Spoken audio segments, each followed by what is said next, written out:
নমস্কার বন্ধুরা, খাই খাই বাই চ্যানেলে সবাইকে স্বাগত জানাই। আজ আমি একটি নতুন মজাদার রেসিপি করব। রেসিপিটির নাম হলো মুরগির মাংস দিয়ে ডিম ভাপা।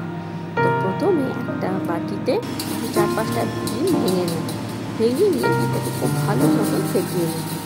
ফেটিয়ে নিয়ে আমি ওর মধ্যে পেঁয়াজ আর লঙ্কা কুচি দিয়ে আবারও একটু খুব ভালো মতন ডিমের সাথে এগুলো মিশিয়ে নেব।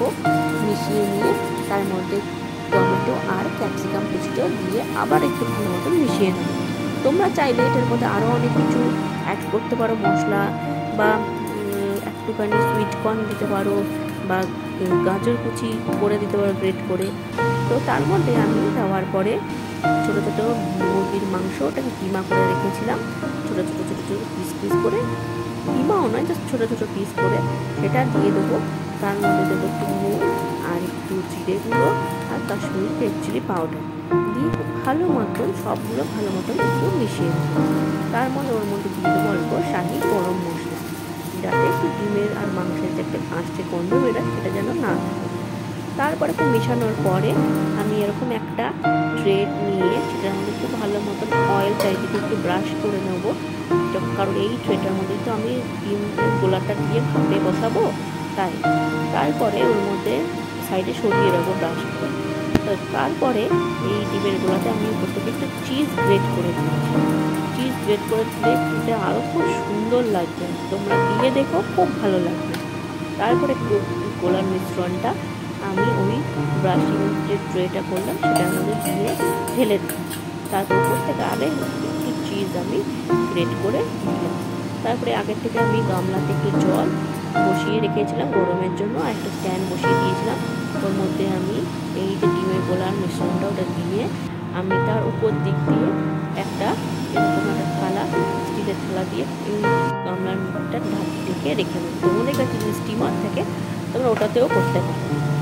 ঢেকে দিয়ে আমি কিছুক্ষণ এই মোটামুটি 20-25 মিনিট মতন ডিমেরটা ভাপিয়ে নিয়েছি।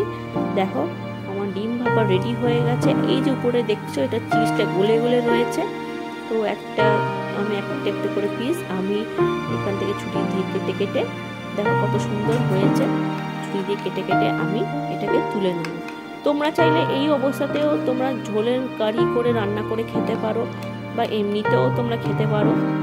বাট এইটাকে আমি একটুখানি টুইস্ট করেছি।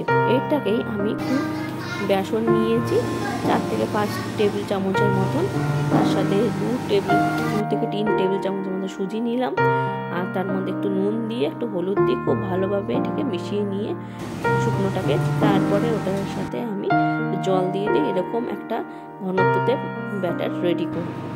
তারপরে এই ভাপাগুলো, ডিমের ভাপাগুলো কেটে নিলাম কেকের মতন করে। দেখতে পুরো কেকের মতো লাগছে, কিরকম কেকের পিস লাগছে পুরো।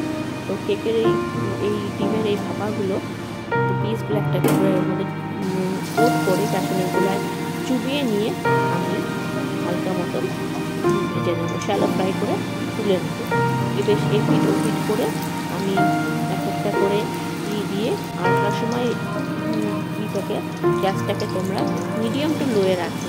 আর উপর থেকে একটু তেল একটুখানি এইভাবে স্প্ল্যাশ করে দেবে, তাহলে উপরটাও মোটামুটি তাড়াতাড়ি তেল স্প্ল্যাশ করে দিলে কি উপরটা একটু ফুলে উঠবে, বেশ তাড়াতাড়ি কুক হবে। দেখো এইভাবে একটা একটা করে উল্টে পাল্টে আমি এগুলোকে বড়ার মতন আকারে ভেজে তুলে নেব। তোমরা এই রকম অবস্থাতেও খেতে পারো, চায়ের সাথে খেতে পারো, কোনো লোক আসলে খেতে পারো।